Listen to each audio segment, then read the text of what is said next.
Rapidement, donc l'affaire Eliane Kabyl, donc c'est ma maman qui est rentrée donc à l'hôpital de Gonesse pour une simple douleur au mollet, qu'on a retrouvée dans une pièce avec du sang sur les murs, sur les plafonds, comme si c'était battu dans cette pièce. Et à l'issue de ça, donc on a demandé une autopsie. Parce que donc il l'avait donc assassinée. Elle avait une ouverture de l'épaule vers la poitrine alors qu'elle est rentrée juste pour une simple douleur au mollet.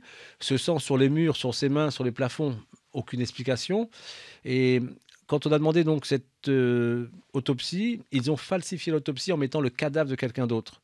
Et tous les éléments sont là dans le rapport d'autopsie et tout le monde se tait. Plus fort que tout, cette autopsie qui était prévue le 16 février 2001, c'est deux corps qui se déplacent en date du 19 février 2001 au nom de ma maman et qui se font autopsier le 16 février 2001. Et là, encore une fois, je suis choqué, choqué, très choqué de voir qu'aucun juge n'a la capacité ou intellectuelle de comprendre qu'il se ridiculise en acceptant le fait qu'on remonte le temps. Personne ne remonte le temps.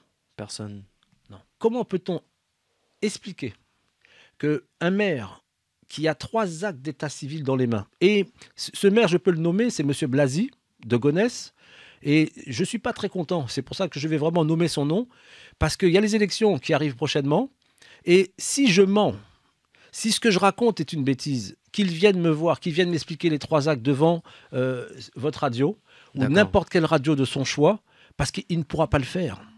Il n'a jamais pu m'affronter avec les éléments que j'ai dans les mains.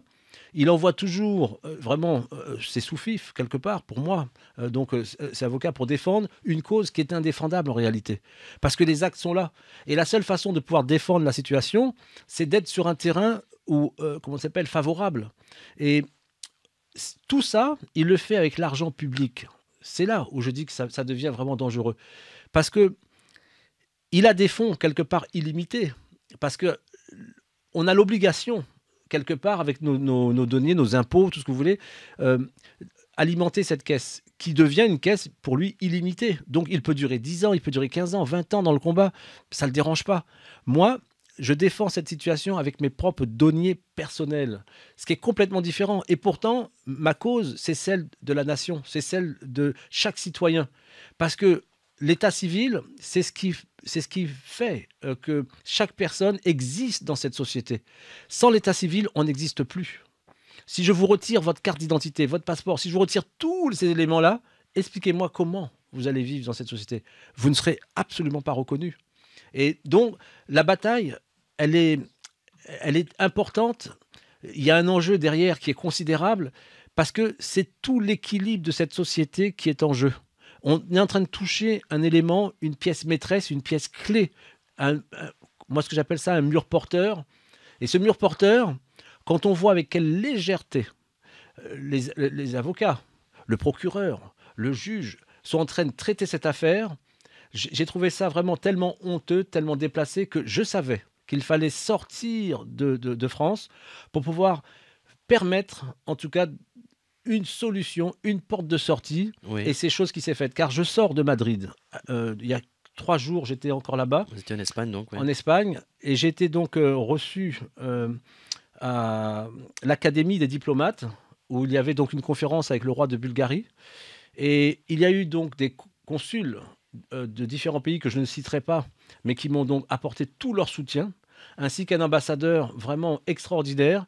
Et c'est très rassurant de voir que lorsqu'ils ont vu les pièces, ils ont dit non.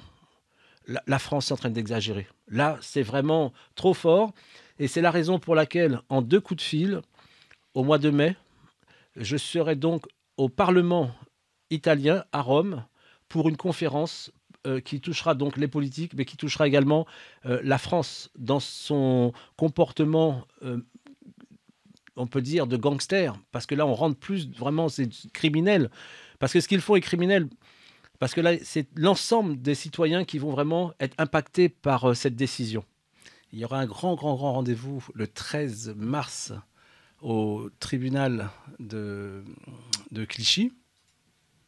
Et j'invite vraiment tout le monde à suivre le dossier, l'affaire Eliane Kabyl. Parce qu'on parle d'état civil. Et là, je souhaite vraiment une justice courageuse. Je souhaite qu'il y ait un public intéressé. Un public qui est qui a envie de changer ce monde. Et changer ce monde, ça passe par la justice. Sans justice, il n'y aura pas de vie juste.